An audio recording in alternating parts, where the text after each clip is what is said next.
राधे राधे दोस्तों। आज जो मैं आपको कहानी सुनाने वाली हूँ, ये कहानी एक ऐसी पढ़ी लिखी लड़की की कहानी है जिसे ससुराल में मान सम्मान नहीं मिलता और वो एक मान सम्मान के लिए तरस जाती है। और उसके बाद में जो कुछ होता है वो तो बहुत ही ज़्यादा हैरान करने वाला था, बहुत ही ज़्यादा परेशान करने वाला था, दुखी करने वाला था। तो आइए कहानी की शुरुआत करते हैं। अरे रागिनी, तुम तैयार नहीं हुई? अभी लड़के वाले देखने आते ही होंगे। रागिनी अपने आप को आईने में निहारती है। आज उसने पहली बार साड़ी जो पहनी थी, और साड़ी में तो हर लड़की ही खूबसूरत लगती है। बस थोड़ा सा मेकअप बचा था, वो भी पूरा करके वो तैयार हो गई। लड़के वाले अनजान तो नहीं थे। अभिषेक उसी के ऑफिस में नौकरी करता था। दोनों ने एक दूसरे को पसंद किया था, बस उनके घर वालों का देखना बाकी था। रागिनी ने अपने परिवार वालों को बता दिया और वो भी अभिषेक से मिल चुके थे। आज तो सगाई का ऐलान करने की औपचारिकता बची थी। नियत समय पर अभिषेक अपने मम्मी पापा, भाई भाभी और जीजी जीजा के साथ आ पहुंचा था। रागिनी उन सबको भी पसंद आ गई। दोनों ने एक दूसरे को अंगूठी पहनाई और रिश्ता पक्का हो गया। 1 महीने बाद रागिनी और अभिषेक की शादी हो गई और रागिनी ससुराल आ गई। नई दुल्हन के कुछ दिन तक तो लाड चाव हुए, पर फिर सब दैनिक दिनचर्या पर आ गए। कहने को रागिनी भी अभिषेक के साथ ऑफिस जाती थी, पर उसे काम करके जाना होता था और ऑफिस से आकर भी उसे काम करना होता था, वरना सास और जेठानी के मुंह फूल जाया करते थे। शुरुआत में रागिनी ने कुछ कहा नहीं, लेकिन अब तो उसे इस काम से थकान होने लगी। पहले ऑफिस का काम करो और फिर घर का काम करो। इससे जो रागिनी थी वो कुछ ज़्यादा ही परेशान, थकी थकी सी रहने लगी। सास तो घर के किसी काम को हाथ नहीं लगाती थी और उनका कहना था कि घर में 2 बहुएं हैं, मुझे काम करने की ज़रूरत ही कहाँ है। उधर जेठानी पल्लवी कहती, सालों से वो रसोई में अकेले काम कर रही है, अब तो देवरानी आ गई है, उसे भी तो बराबर हाथ बटाना ही चाहिए।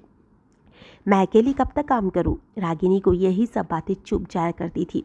दिन भर ऑफिस से थक कर आने के बाद खाना बनाने की उसकी बिल्कुल हिम्मत नहीं होती थी।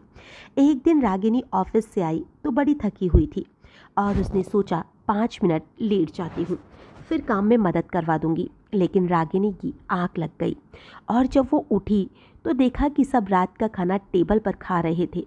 वो रसोई में मदद कराने गई तो सास कुछ बोलती, उससे पहले ही पल्लवी बोल पड़ी, आ गई महारानी, आप तो दिन भर घर से बाहर रहती हो और घर आकर सो जाती हो। मैं तो घर की नौकरानी ठहरी, अब मुझे तो काम करना ही होगा। और सुनो, तुम्हारे लिए मैंने खाना नहीं बनाया है जो अपने लिए प्लेट लगा रही हो। मुझे तो लगा बाहर काम करने जाती हो, बाहर ही खाकर आ जाती होगी। ये सुनते ही रागिनी के आंसू झलक आए। वो दौड़कर अपने कमरे में आ गई। थोड़ी देर के बाद अभिषेक कमरे में आया और लैपटॉप पर काम करने लगा। उसे सहन ही नहीं हो रहा था। रागिनी ने अभी तक खाना नहीं खाया था। रागिनी बोली, आपको मेरी कोई फिक्र नहीं है? मैं शाम से भूखी हूँ और तुम खाना खाकर चले आए।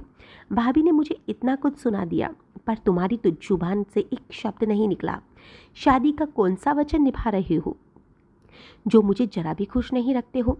दिन भर नौकरी करके आओ और घर आते ही तुम्हारे घर वालों के ताने सुनो। हाँ, तो भाभी कुछ गलत थोड़ी कह रही है। और ये कौन सा समय है सोने का? तुमने तो सबके बीच में मेरी नाक कटवा दी। मैंने तुम्हारी कितनी तारीफ की थी सबसे। भाभी को देख लो, कितने अच्छे से सब संभालती है, और तुम हो ऑफिस से घर आकर बिस्तर पर पसर जाती हो। रागिनी के आंसू फिर छलक आए। उसे अभिषेक से ऐसी उम्मीद तो बिल्कुल नहीं थी। अभिषेक तुम्हारी भाभी गृहिणी है और मैं कामकाजी हूँ। वो दिन भर घर का काम करती है और फिर फ्री होकर सीरियल देखती है और साथ ही सो जाती है, इसलिए वो थकती नहीं है। क्या तुम्हारा अपनी पत्नी के प्रति कोई कर्तव्य नहीं है, कोई फर्ज नहीं है? बाहर भाभी मुझसे कहती रही, पर तुम मेरे पक्ष में नहीं बोले।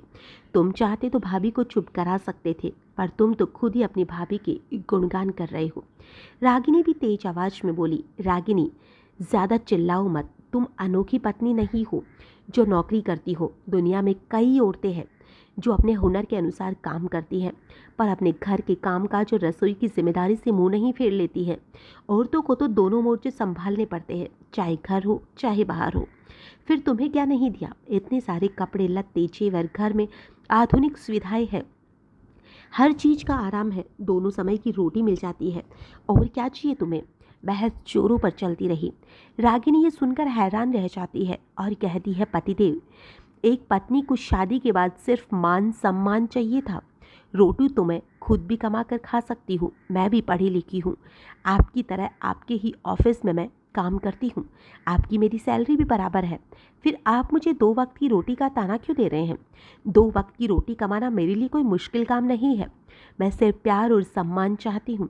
दुनिया बहुत आगे बढ़ चुकी है, पर आपकी सोच वहीं की वही है।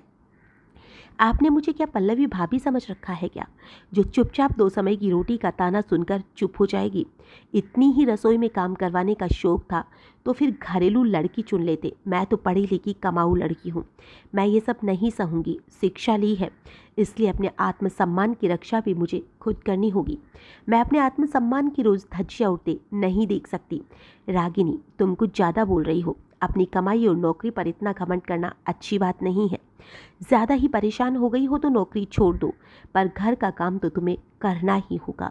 नौकरी अपनी जगह पर है और घर का काम अपनी जगह पर। मैड आती है, बस खाना ही तो बनाना होता है, और उसके लिए भी हम कोई खाना बनाने वाली भी नहीं रख सकते, क्योंकि सबको अपने बहुओं के हाथ का खाना खाना होता है और ये सब बहुओं के कर्तव्य होते हैं। अच्छा, तो बेटों के कोई कर्तव्य नहीं होते। बेटे तो कुछ भी कर सकते हैं, पर मैं ये सब नहीं सहूँगी, कभी भी नहीं। अगले दिन सुबह होती है। रागिनी ऑफिस के लिए तैयार हो जाती है, पर वो रसोई में मदद नहीं करती है और सीधे ही अपने ऑफिस के लिए निकल जाती है। उस दिन वही ऑफिस में खाना खाकर जाती है। रात को अपने घर में आकर सोने लगती है। तभी अभिषेक चिल्लाकर बोलता है, ये क्या तरीका है। भाभी अकेले काम कर रही है और तुम आराम से कमरे में आराम कर रही हो। तुम्हें मेरी इज्जत की जरा भी परवाह नहीं है। तब रागिनी बोलती है, तुम्हें मेरी इज्जत की परवाह है क्या। उस दिन रात को मैं भूखी सोई थी, मैंने ही गलती की थी जो ऑफिस में खाना खाकर नहीं आई, पर आज मैं खाना खाकर आई हूँ, और वो भी अपने पैसों से। अब जब मुझे खाना खाना ही नहीं है तो मैं बनाऊंगी क्यों। सब कुछ पहले के जैसा चलेगा। भाभी जैसे सबके लिए पहले खाना बनाती थी, अब भी बना लेगी। और हाँ, तुम्हें एक बात बताना भूल गई, कल से मैं ऑफिस की तरफ से जो क्वार्टर मिले हैं मैं वहीं रहूँगी, ताकि किसी को परेशानी ना हो, और मैं भी ऑफिस जल्दी पहुंच जाऊंगी। अभिषेक हक्का भक्का रह गया। तुम ऐसे कैसे कर सकती हो, घर कैसे छोड़कर जा सकती हो। मम्मी ने तुम्हें लेके कितने सपने सजोए थे। तुम्हें बस अपनी मम्मी की चिंता है, उनकी तो पहले भी बहू आ गई है। पर मेरा तो एक ही पति है जिसे मेरे मान सम्मान की जरा भी चिंता नहीं है। जहाँ मेरी कद्र नहीं, मैं उस घर में नहीं रह सकती हूँ। और रागिनी अपने सामान पैक करने लगती है। अभिषेक को कुछ समझ ही नहीं आ रहा था कि वो क्या करे। और हाँ, हमने जो फ्लैट बुक कराया था उसकी बुकिंग कैंसिल करवा देना। अब मैं बराबर ईएमआई नहीं दे पाऊंगी और तुम अकेले फ्लैट ले नहीं पाओगे। थोड़ा सा अमाउंट कटेगा तो कट जाएगा, आगे की झंझट से तो बच जाएंगे। तभी कमरे में रागिनी की सास आती है। तुम जैसी पढ़ी लिखी नौकरी पेशा लड़कियों का तो दिमाग वैसे ही 7वें आसमान पर रहता है। तुम अपने आगे किसी को कुछ समझती ही नहीं हो, सबकी भावनाओं को ठेस पहुंचा देती हो। हर वक्त तुम्हें अपनी कमाई का घमंड रहता है। कमाती हो, कोई अनोखा काम नहीं करती हो। मेरा बेटा अपने बलबूते पर भी घर ले सकता है, उसे तुम्हारी कमाई की कोई ज़रूरत नहीं है। मम्मी जी, मेरा दिमाग तो अपनी जगह है। मैंने कब आपका अपमान किया। मेरे घर में सबको चाहा था, सबको आदर किया था, पर जब बिना बात के मेरा अपमान होगा तो मैं नहीं सह पाऊंगी। मैं तो नौकरी पेशा हूँ, पर भाभी तो गृहिणी है। वो अपने आप को ज़्यादा समझती है और जब चाहे मुझे ताने दे देती है। मैं किसी की ताने नहीं सुन सकती हूँ। और रही नौकरी की बात, तो नौकरी करने से घमंड नहीं आता, नौकरी करने से आत्मसम्मान में जीना आ जाता है। तुझे इतनी ही सबकी परवाह है तो ये नौकरी छोड़ क्यों नहीं देती। पल्लवी की तरह घर क्यों नहीं संभाल लेती है। सब मुसीबतों की जड़ ये नौकरी ही तो है। सास ने फिर कहा, मम्मी जी, आपने कितनी आसानी से कह दिया कि नौकरी छोड़ दो। ये नौकरी सिर्फ मेरा ही नहीं, मेरे मम्मी पापा का सपना है। मेरी मम्मी ने मुझे कभी नहीं कहा कि वो मुझे दुल्हन बनते देखना चाहती है, बल्कि मेरी मम्मी ने तो मुझे हमेशा ये कहा है कि वो मुझे नौकरी करते हुए देखना चाहती है। मेरे पापा का एक ही सपना था कि वो मुझे अपने पैरों पर खड़े देखना चाहते थे। मैं अपने मम्मी पापा का सपना जीती हूँ तो मैं नौकरी छोड़ नहीं सकती, पर हाँ, जो मेरी नौकरी के खिलाफ है मैं उनको छोड़ सकती हूँ। रागिनी की बातों से अभिषेक की आंखें खुल गई और वो कहने लगा, रागिनी तुम कहीं नहीं जाओगी, सारी गलती मेरी है। मैं ही अपनी के पत्नी के लिए मान सम्मान की रक्षा नहीं कर पाया। जब भाभी ने तुम्हें 2 रोटी के लिए सुनाया तो मैं तब भी चुप ही रहा। मैंने खुद ने तुम्हें रोटी का ताना दिया, जबकि तुम रोटियों के लिए मेरी मोहताज नहीं हो। तुम खुद रोटी कमा कर खा सकती हो, मेरे बराबर सैलरी पाती हो, पर हर बात में पुरुष की अहम आ जाता है। हम पुरुषों की सोच ही ऐसी होती है। हमें कमाऊ पत्नी भी चाहिए और ये भी उम्मीद करते हैं कि वो गृहिणी की तरह पूरा घर संभाले, ऑफिस से आते ही रसोई में खाना बनाए और सुबह जाते वक्त भी खाना बनाकर जाए।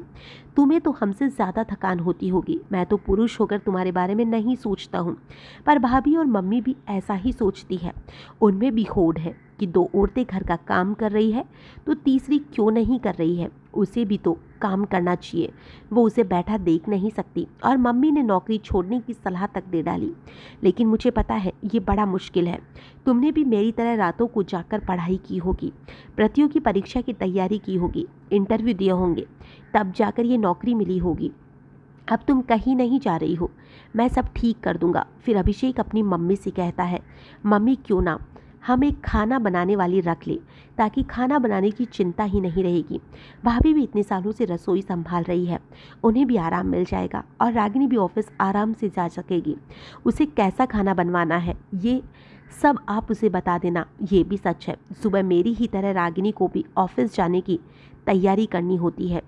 और अब जो थी रागिनी बस अपने पति की तरफ देख रही थी, क्योंकि उसे अब अपना आत्म सम्मान मिल चुका था।